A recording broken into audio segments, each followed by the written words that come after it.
Benvenuti a questa nuova puntata di Soundtrack City. Oggi abbiamo due ospiti fondamentali.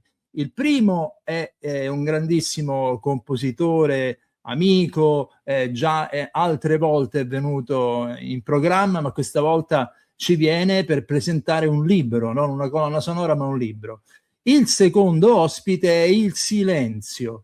È Silenzio perché è in fondo il protagonista vero del libro appunto di Pericle Odierna, che faccio entrare. Eccolo qui, ciao Pericle. Ciao Marco. Allora, il tuo libro, andiamo a ricordare il titolo che è fondamentale, Etica del silenzio e architettura del suono, dai quaderni dell'odierna riflessione, OP Film Music Production. Ecco, io ho iniziato a leggere questo libro, come ho già parlato nel backstage, lo trovo un libro fantastico, denso, e nel momento che lo vai a leggere ti vengono in mente 100.000 riflessioni e suggestioni da fare.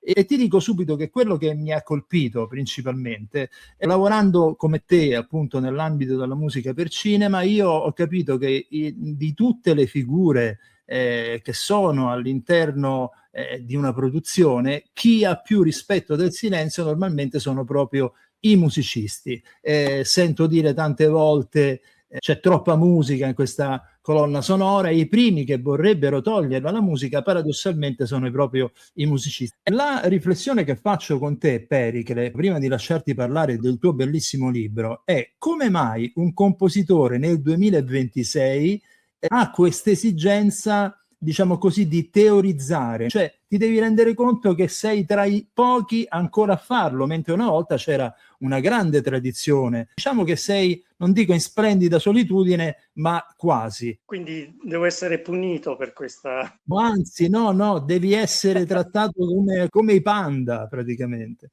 Va bene. No, senti Marco, ma questa cosa parte più o meno quando avevo 30 anni, quindi alla metà precedente della mia vita, e ho iniziato a raccogliere una serie di pensieri che maturavo e che poi pensavo di dover approfondire negli anni, ed è quello che ho fatto. Questo libricino, che ormai è diventato un librone, si chiama Odierne Riflessioni, giocando un po' con il mio cognome. In questo caso tu sei andato a approfondire appunto il tema del silenzio. Da cosa nasce questa tua intuizione?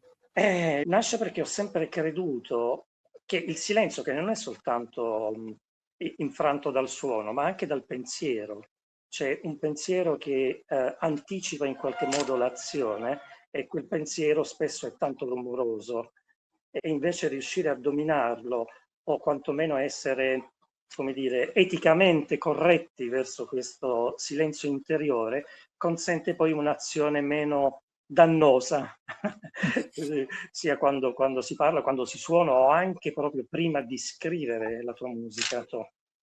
Molti musicisti sono affascinati proprio dal silenzio. Io ad esempio ricordo Miles Davis che diceva non è importante le note che suoni, ma quelle che non suoni.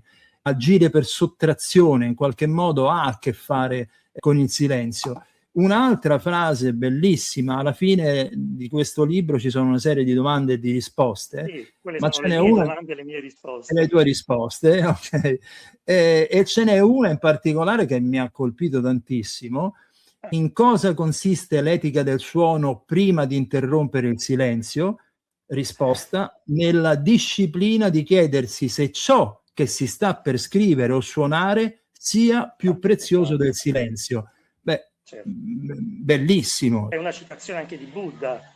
Sì, Buddha dice: prima di parlare domandati se ciò che dirai corrisponde a verità, se non provoca male a qualcuno, se è utile, ed infine se vale la pena turbare il silenzio per ciò che vuoi dire. Buddha. Beh.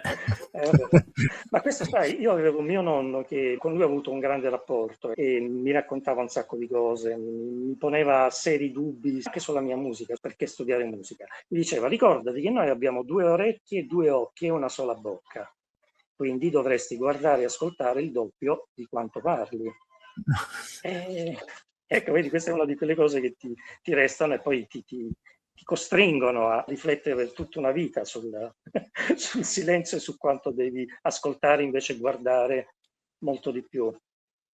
Quanto sta influenzando, quanto probabilmente ha sempre influenzato questi tuoi studi, diciamo così, intorno al silenzio rispetto appunto alla composizione, rispetto alla tua musica?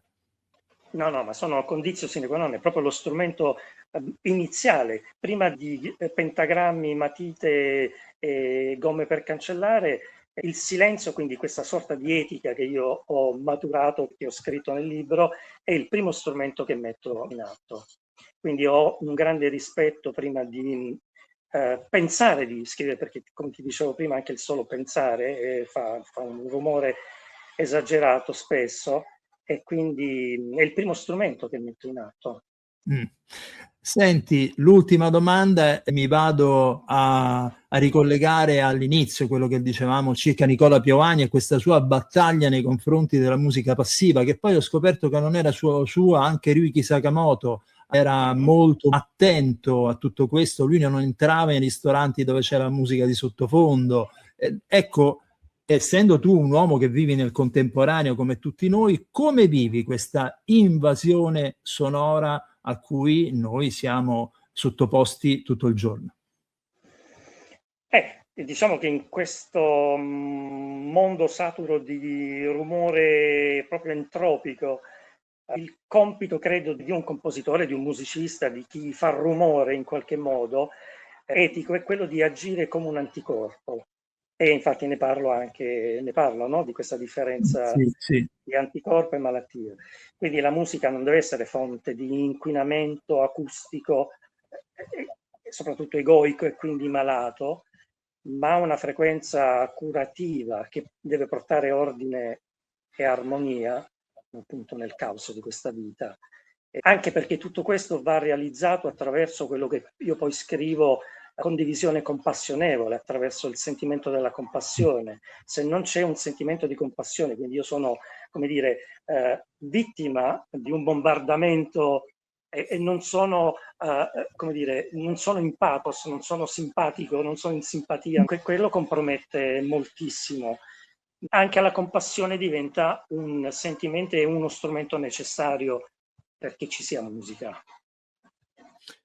Allora, come avete sentito, ogni concetto, dal più piccolo al più grande, di cui abbiamo parlato con Pericle, poi avrebbe bisogno di approfondimenti, avrebbe bisogno probabilmente di silenzio per poter sedimentare, per poter essere metabolizzato. Pericle, io ti ringrazio. A questo punto voglio assolutamente ridare i dati di questo libro, ripeto, Etica del silenzio e architettura del suono, Pericle Odierna, dai quaderni L'Odierna Riflessione 2026. Dove si trova questo libro? Si trova su Amazon, basta Bene, scrivere più Pericle Odierna, viene fuori. benissimo. Allora Pericle, io spero veramente che questo libro contribuisca a un rinascimento del silenzio a tutti i livelli. Grazie Pericle, Grazie a grazie. te Marco, grazie veramente, grazie.